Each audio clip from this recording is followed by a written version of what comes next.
Good afternoon, Zachariah Jackson, Vassar News. Well, a few days ago, and I've been waiting for ex-mayor Sharpe James of Newark for his new book to come out. And I called him many times and things. One time I called him, he was going downstairs, the alarm man was putting alarms downstairs or something like that. And he said he called me back. Well, he called me back, and I urgently answered the phone. And here he had his new book, A Sharpe View. And I think that this book, in fact, not only think, I know, and not believe, because I heard someone say when you believe something, you're not sure. But I know that this book here, for anybody that's thinking about politics or going into politics or understanding politics entirely, they need to read this book. This book here, as I read it over and over, is Politics 101. I want to introduce you to ex-mayor Sharpe James. My pleasure. Sharpe, what inspired you to write a second book? Well, it's a good question. Why a second book? Yes. After struggling, laboring That's right. to write a political prisoner. Political prisoner, yes. I'm sitting at home, minding my business, and in media, in the news, would say, ex-official built the New Jersey Performing Arts Center. Then next week it would say, someone was responsible for Prudential Center being built. Someone's responsible, the movie theater, they call it Shaq's Movie Theater. Yes. And I'm sitting here saying, my administration was responsible for the Performing Arts Center. That's right. My administration was responsible for Prudential Center. Yes. My administration built the movie theater. Shaq renovated one of the theaters, renovated the entire thing, and love him for that. He's a Newark native. His sneakers up on my shelf there. And I'm saying, over and over again, people begin to take credit for things they have not done. Exactly, yes. And I finally said, you know what? Even in my old age, I need to tell my story. Yes. Write my legacy, tell what my administration, a team effort. And I'm always careful to make sure that I don't say I. Right. The weakest word in the dictionary is I. Okay. And the strongest word in the dictionary is we. We did this. Yes, yes. A Sharpe View tells about a team effort and the wonderful, wonderful people who came together to make Newark a destination. Well, let me say something. Talk about that theater, especially the one on Bergen Street. I remember that there was a news clipping where you were out there and you were talking to the kids in that community, Bergen Street area, and you were talking about the theater that was in the Ironbound section. And they said, and I remember this now, they said, it's too far. Right, and you said, we're going to build one right here. I remember that. Now, that's on the air somewhere now. That's news, because I saw it on the news. It's funny you remember that. Yes, yes. Because when you talk about it, I remember being threatened to be tarred and feathered. Okay. Oh, she's a beautiful young lady. She said, John, you can't build a movie theater here. You got to tear down houses. You got to do. We're going to tar and feather. Everybody's going to tar and feather Sharpe James. And I just don't. I know I don't look good in tar and feather. I'm not a handsome matinee person, but tar and feather would make it work. Sure. So I said, no, we need to have one in this area. Yes. We built the one in the Ironbound. That's right. We brought a bus so people could get there, everything. And believe it or not, Marshall Cooper was my development person. Okay. We relocated businesses, relocated churches. That's right. Did everything. Cleared the site, built the theater, and I think it was Pearl Cole, the person who said she was going to tar and feather, was the first person there eating all our hot dogs. Hey, Sharpe, any more hot dogs? Right. Hey, Sharpe, where's the wine you promised? I mean, it is always funny. Yeah. People say, not in my backyard, what NIMBY, and then they be against it. Then when it becomes a reality, they're the first individual there to enjoy it, and we are. In fact, when we talk about the Art Center now. That's right. Amiri Baraka Sr., our poet laureate, was against it initially. Sharp, you're going to have a white New Jersey Performing Arts Center, and you're going to have a black Assembly Hall. I'm going to tar and feather. Here you go. He must keep a bucket. And it worked out. The first person, the first African American on that stage in a great performance was none other than Amiri Baraka. Yes. Tremendous, a great artist. Port Lord. They did call him Port Lord. He was a great artist. Yeah, I admire him, great artist. There again. So we built that theater, and in the Central Ward. So now we had one in the Central Ward, one in the East Ward. Exactly. Yes. Well, a person would have to be blind not to recognize the change in Newark after Kenneth Gibson, and then when you came. And we champion our hero, Kenneth A. Gibson. I think his slogan was A2, I think it was. When you vote for him, 2A or A2, whatever. Well, he always had a good number. Yeah, whatever that number was.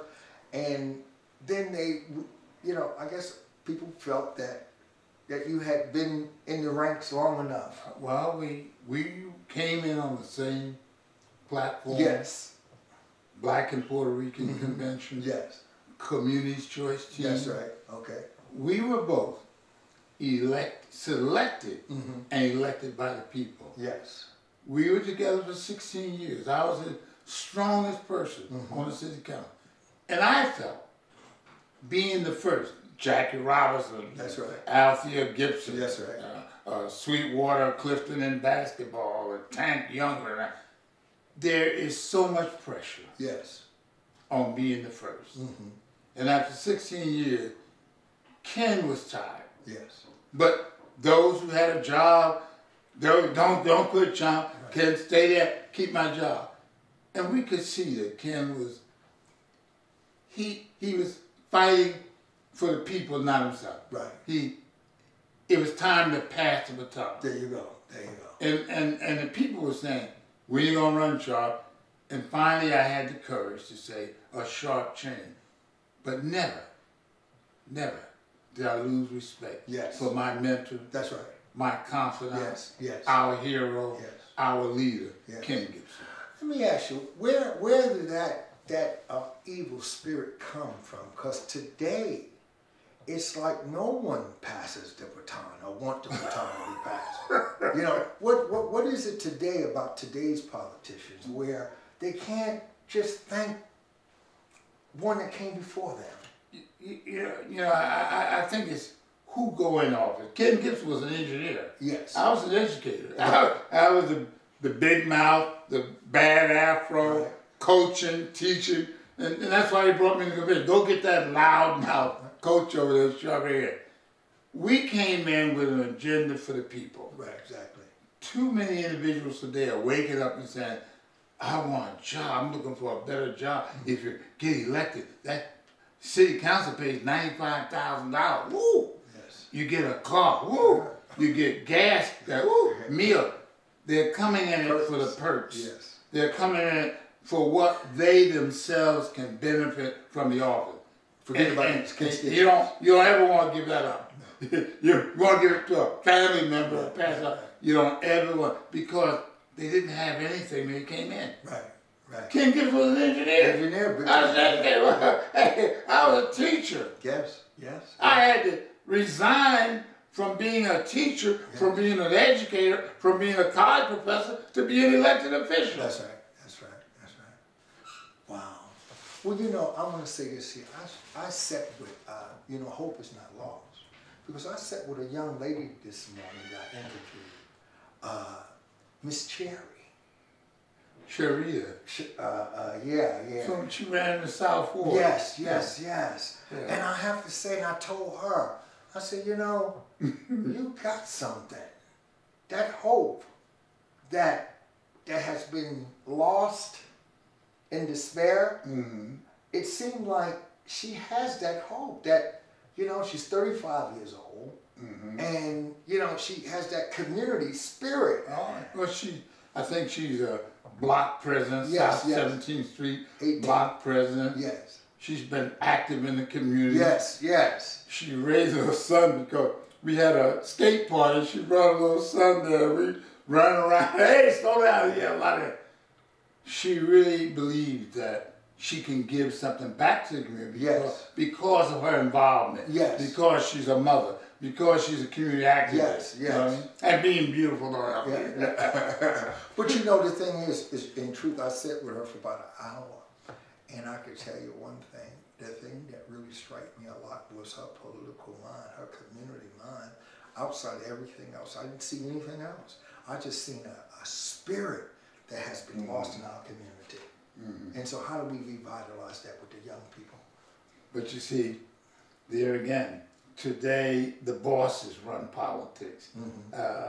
You don't wake up and you don't get in. People are not recognizing young people who contribute there. Is who the bosses want. Sure. Who the bosses who can believe they can control. Yes. There's the magic word in politics. Control. If I put you in office, I want to control you. Yes. I want to come in office with you. Yes. It's not about the people. It's about power. Yes. It's about perks. It's about control.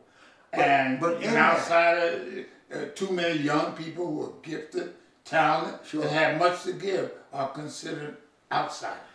But in all that selfishness, let me phrase it that way, what are we going to gain? What are the people here going to gain? If our political, if our politicians are so selfish in that way about this great control, what are we going to have eventually? Are we going to lose the whole pie? You raise a question I keep thinking about every day now. If Dr. King were alive today, Yes. what would he say? He left in the great March on Washington. Yes. Washington, D.C. April. Yes. Washington was in August 28, 1963. How long? That's right. How long? And he brought the whole nation together. Everybody. About Yes. housing, Yes. the need for jobs, economic development, Food development. civil rights, human rights. I mean, everyone was together. And then he said to our community now, go home, go back, build, work together, Yes. join together. We had a Frederica Bay in Newark who came back and purchased buildings, Yes, yes. opened schools, Yes, yes. And did all the things that the Million Man March talked Yes, she about. did. Yes, she did. See, Yes, she but did. my point is, if Dr. King were alive today, would he be proud? What grade would he give us? Would he give us an A, B, C? Don't go in school. We scared of the word D and failure. Indeed. But what would Dr. King say? I think he would say, now, of course, they're gain. The biggest gain has been the number of elected officials. Sure. Oh, we had congressmen, Supreme Court appointments, everyone. Everyone. Yes. But most of it's individual, not the community, Sure. not the total family that we need to talk about. Yes, yes. I think he would probably be around a seat saying, hey, it's not about, going back to the murder, it's not an individual achievement, No, shouldn't be. a race of people, Yes. that we still need housing. Yeah, we still need We're help. still the last hired First and five. the first five. we still need more jobs, Yes. more stores. And now, that's a sore point. In our neighborhood, Yes. how many stores do we own? Do we have the gas station? Don't answer. Do we have the cleaners? Don't answer. Do we have the pizza parlor? Don't answer. Do we have the grocery store? Don't answer. Very few. Come on now, think about it. Yes, very true. Where is our grocery store? Yeah. Where is our cleaner? Economic development. We must bring, what is it? It takes a whole village To raise a child. raise a child. Well, I'll say this right here, and I know a lot of people wouldn't agree with me, but I'll say this: I'm a chicken eater.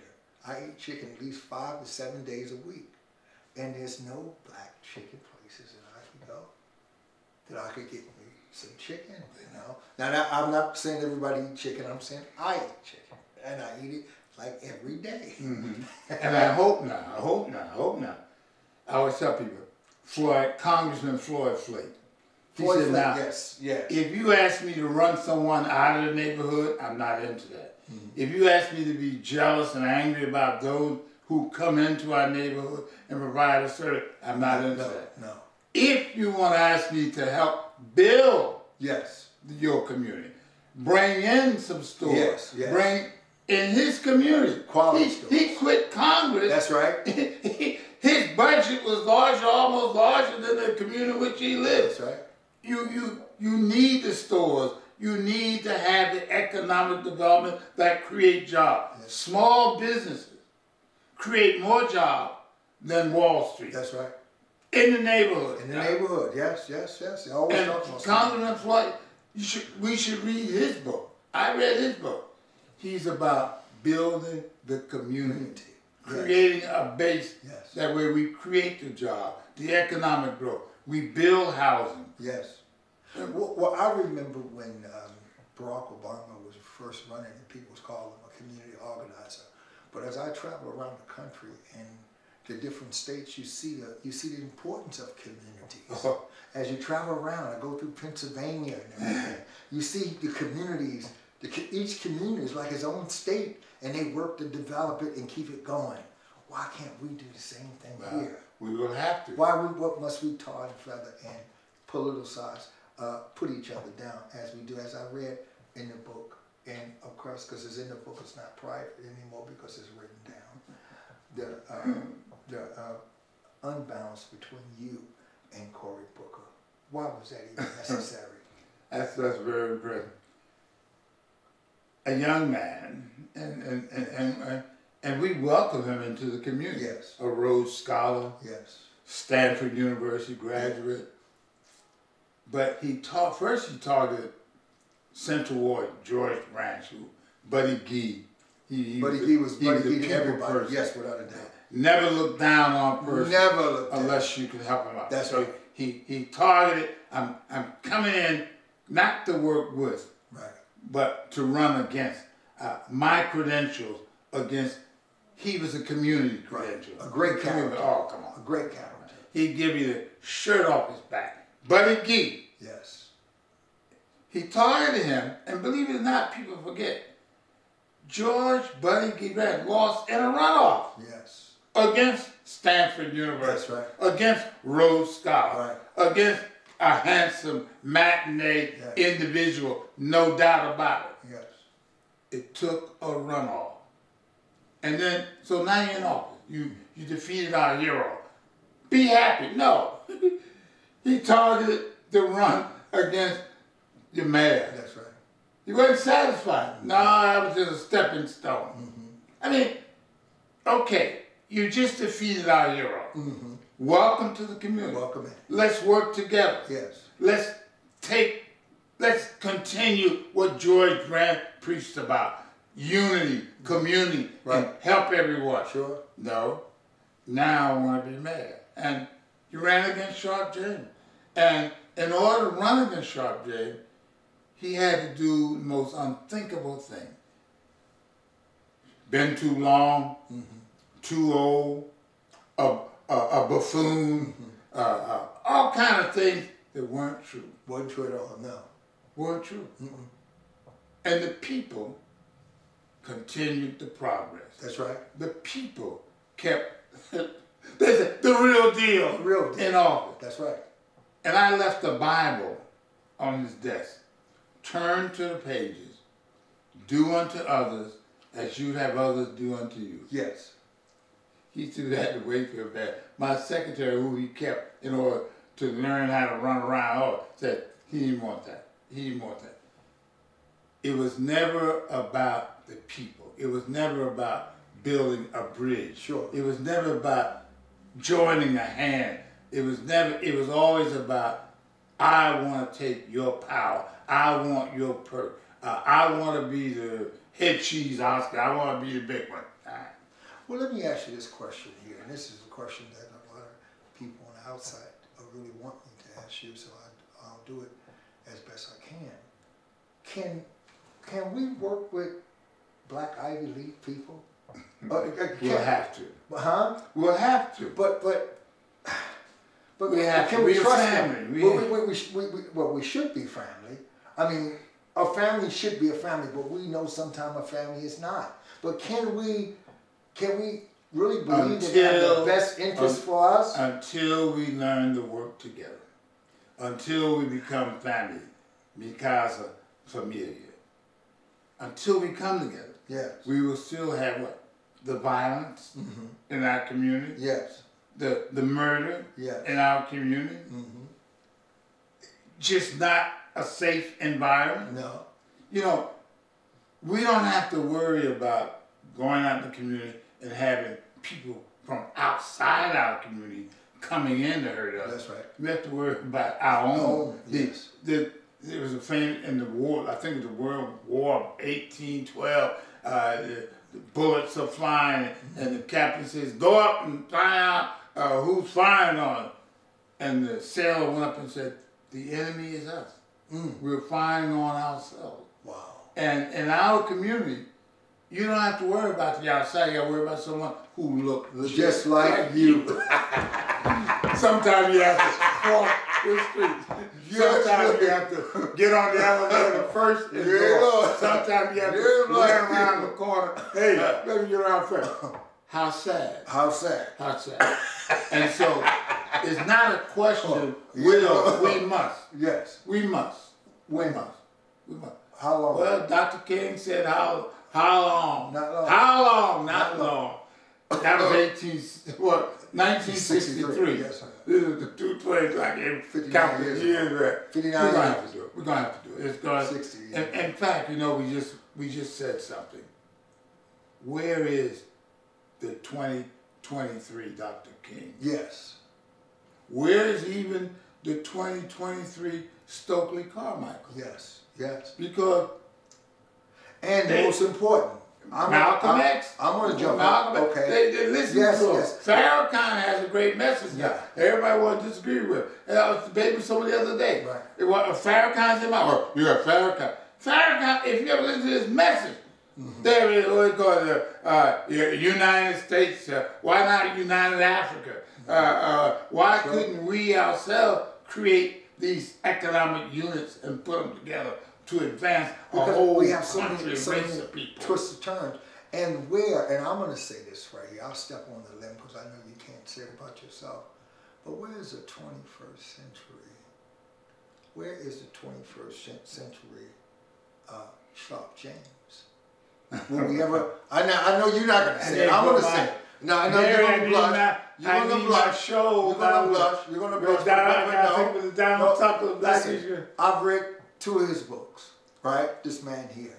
And this one here has so much that I'm going to say that if you know, anybody that's interested in politics, anyone that want to be a part of politics, if you got any, this is the book to read.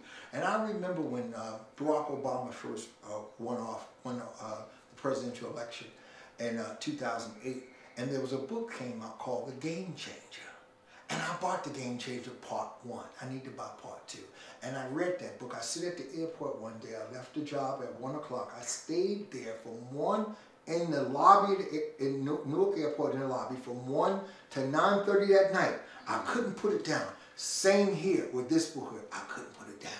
And I read that book and got a real view of how politics work, how people that's running against each other work. It talked about how Barack Obama and Hillary Clinton interact with each other during that course and things of that nature. So Senator McCain and everything. So this book here is a must read. It's a must read because you hit you know the apex of this here. Yeah, but people will not. You have to tell your own story. Go ahead. That is your own story. And you have to try to motivate people. We're having a breakfast, April 1st, at the Robert Street Hotel.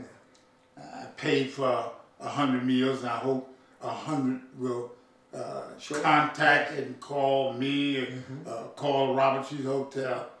April 1st breakfast. Yes. But even before then, those boxes in the hallway, I'm trying to sell a few books Yeah, you're trying to to eat. Yes, yes, yes. They can send a money order, cashier check. Yes. Notice I say personal check. Right.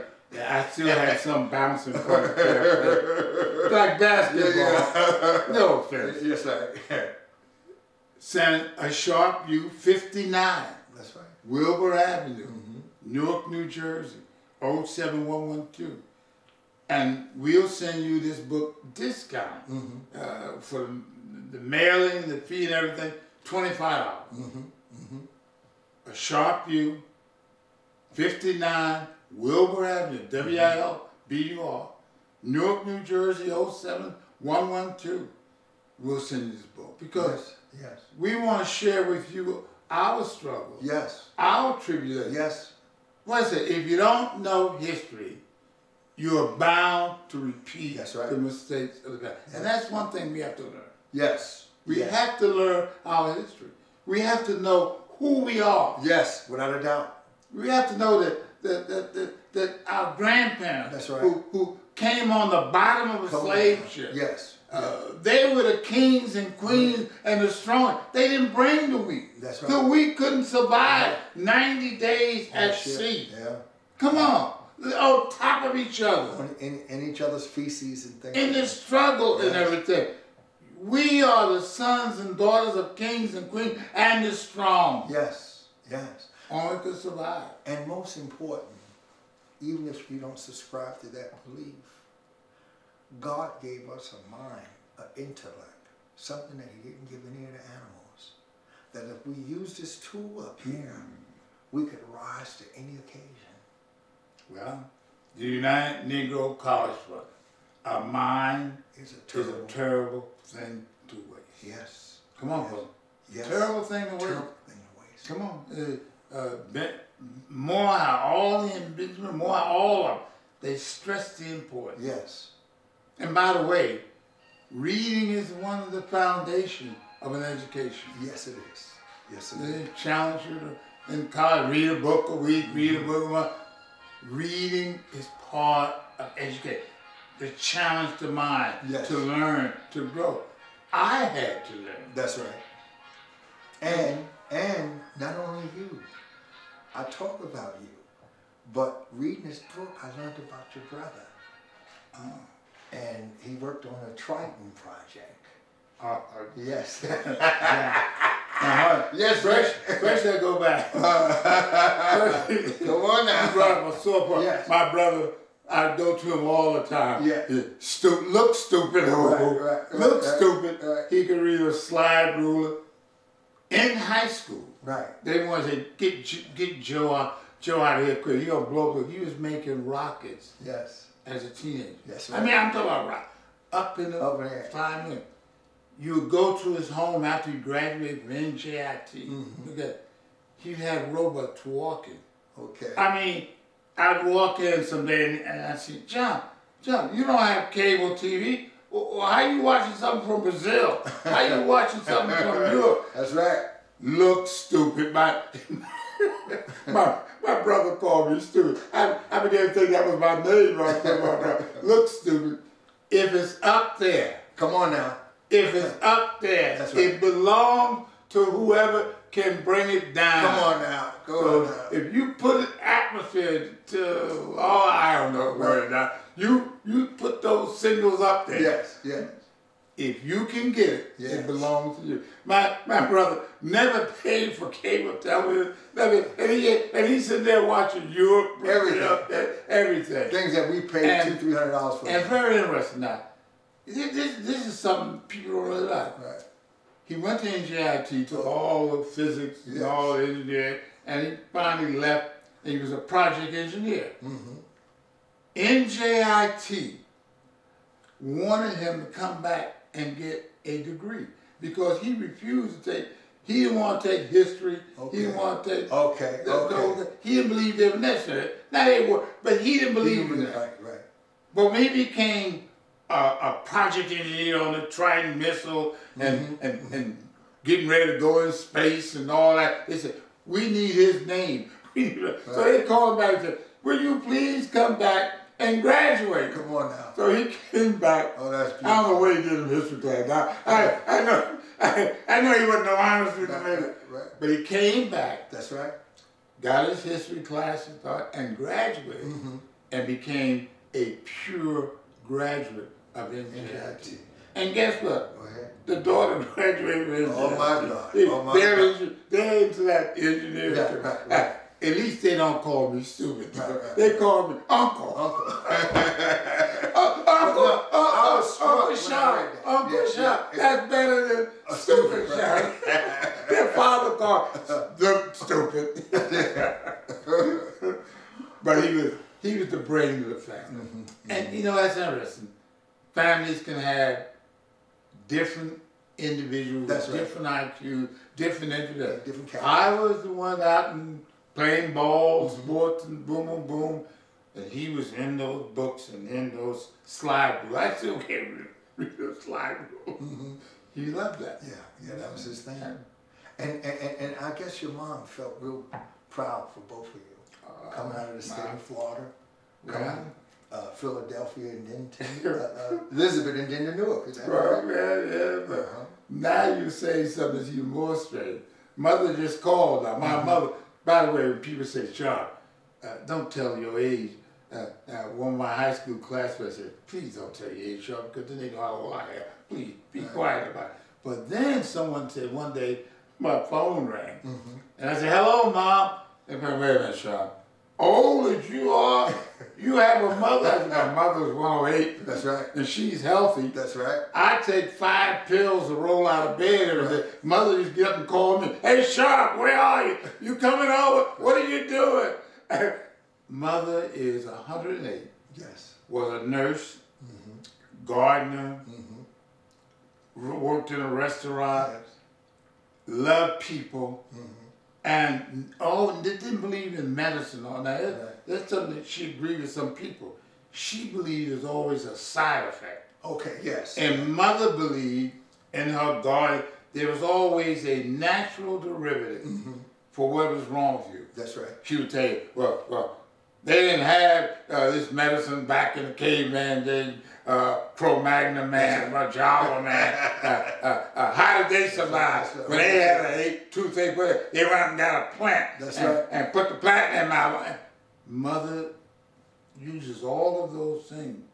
She believes from the garden, natural food.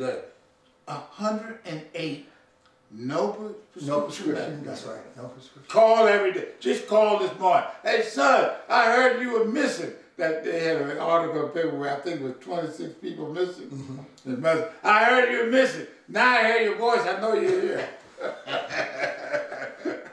Wow. But it's every time I think of the 6 or 8 phone calls a day, I say, she's my mother. That's right.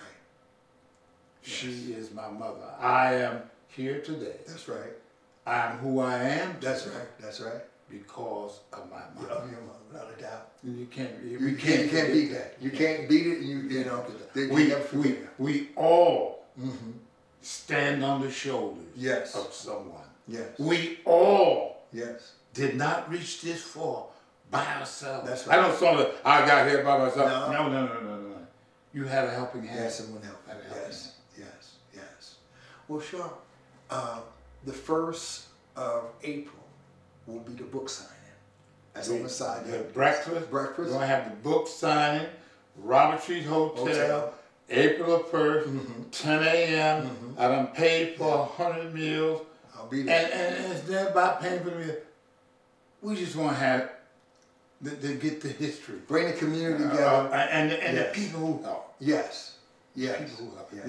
Not Sharp James alone, but there was a Donald Bradley, council president. That's right. A Gail Chainfield Jenkins. A Bessie Walker. A Dr. Mamie Bridgeworth. Come on now. Ron Rice, the longest serving senator in New Jersey. But he was a councilman. He was my deputy mayor. That's right. We did Donald Tucker. We didn't do it alone. It took help. Right.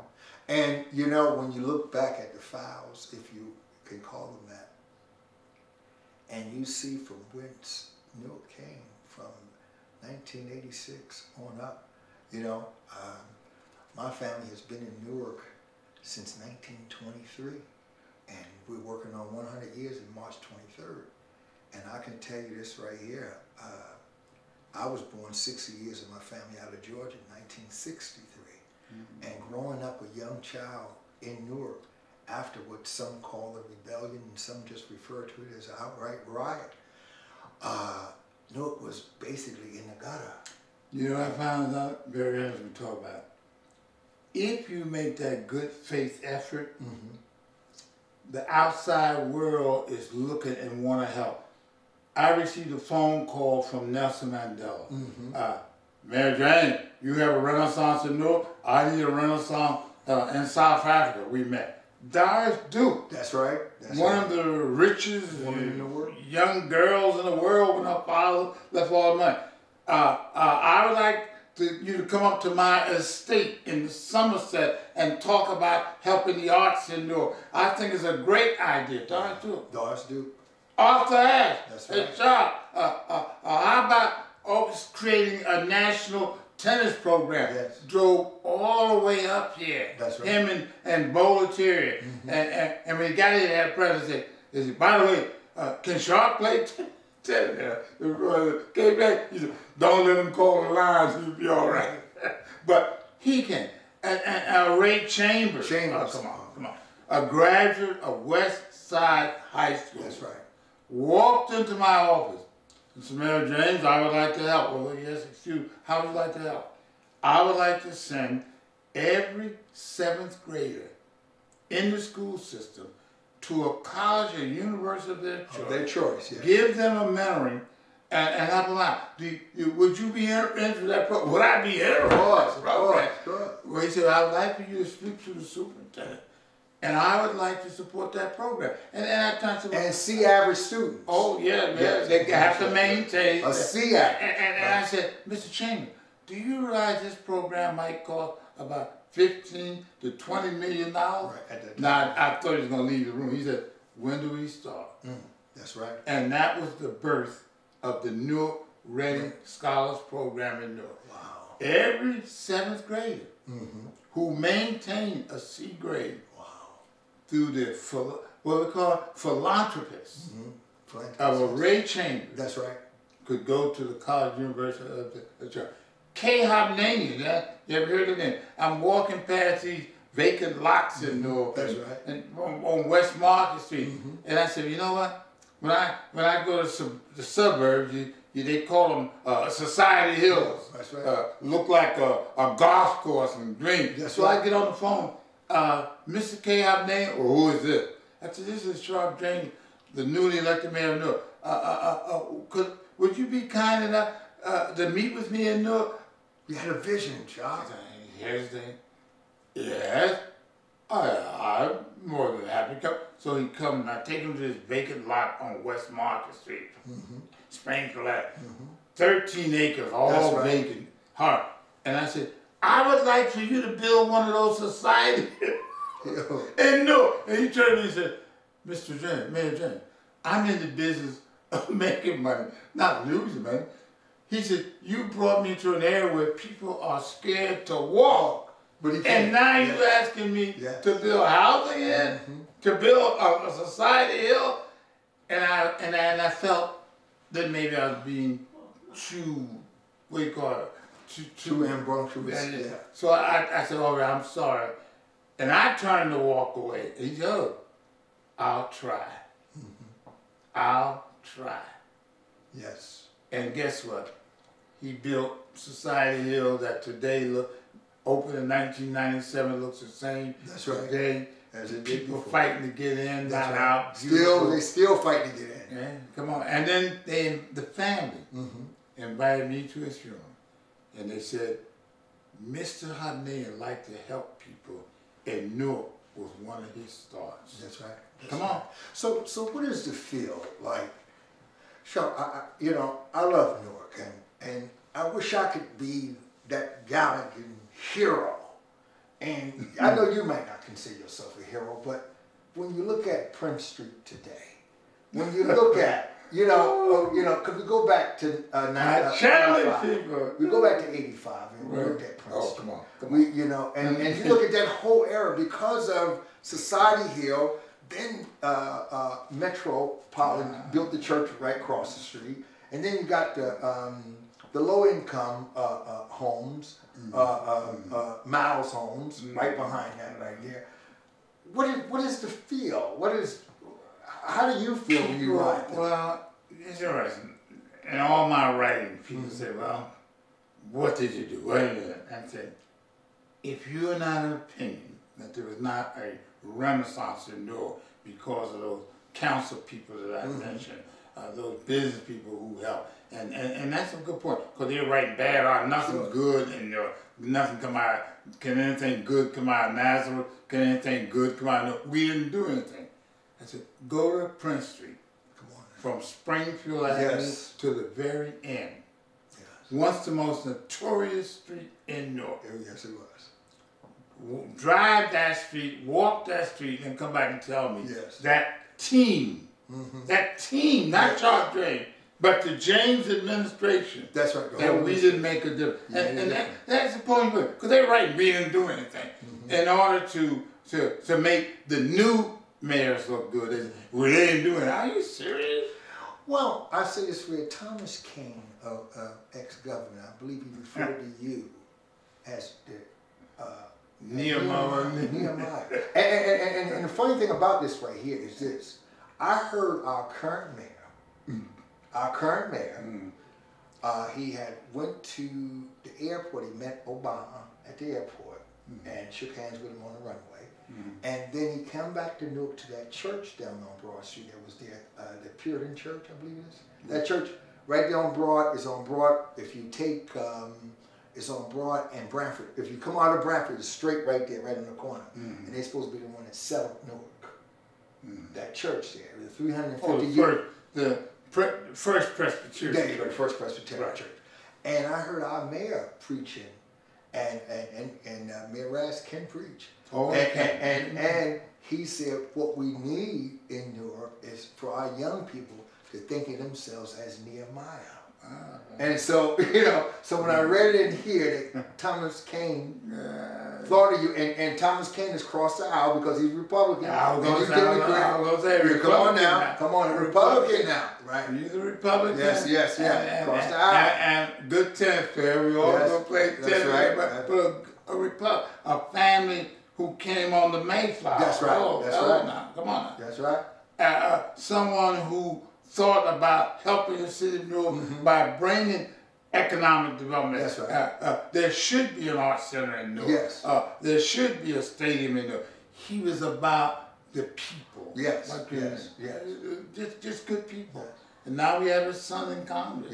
Yes. They're trying to target him. Today's paper, they want to target Tom King Jr., get him out. Good people. Yeah, I would like to come a target. Hello. I would like to end this interview with, and I'm kind of surprised because this newspaper, that their final edition was here in Newark, and I believe that we Newarkers built the Star Ledger. And how could the Star Ledger, with basically their headquarters in Newark, and all their good meat came from Newark, how could they not see the work that you did? How could they not see it? Or they got blinders on or whatever? They fell in love with another candidate who they felt was a Rhodes Scholar. Yes, but you were here way before this Rhodes Scholar. Stanford University. And handsome and beautiful hair, pearly white teeth pearly white teeth. They fell in love with an image. Yes. But I have been here, and by the way now, right behind it, right here, is an apology. We can't get it down. It's interesting you say that. Let's say. We'll leave it. Yeah. The editor, Wiltshire, would come in every morning, any letter from Charles J. because I would question what they were doing. And he finally wrote, "We have been somewhat irresponsible Yes. in not recognizing some of the things you've done, and some of the things we were wrong to ignore something that he wrote that. And I have it on my wall. I'll take a picture of that and put that I have it on my wall. Well, Shop, listen, it was a great interview, and I want to help you sell your books and things of that nature. I eat. No more White Castle. No more Burger King. Hello, folks. Mary. Yes. This, and I'm going to say it again, this is a must-read book for anyone that's interested in politics. Food for thought. Yes, without a doubt. Thank you. Thank you. Thank you. Nice. Zachariah Jackson, Bassett News. Good evening.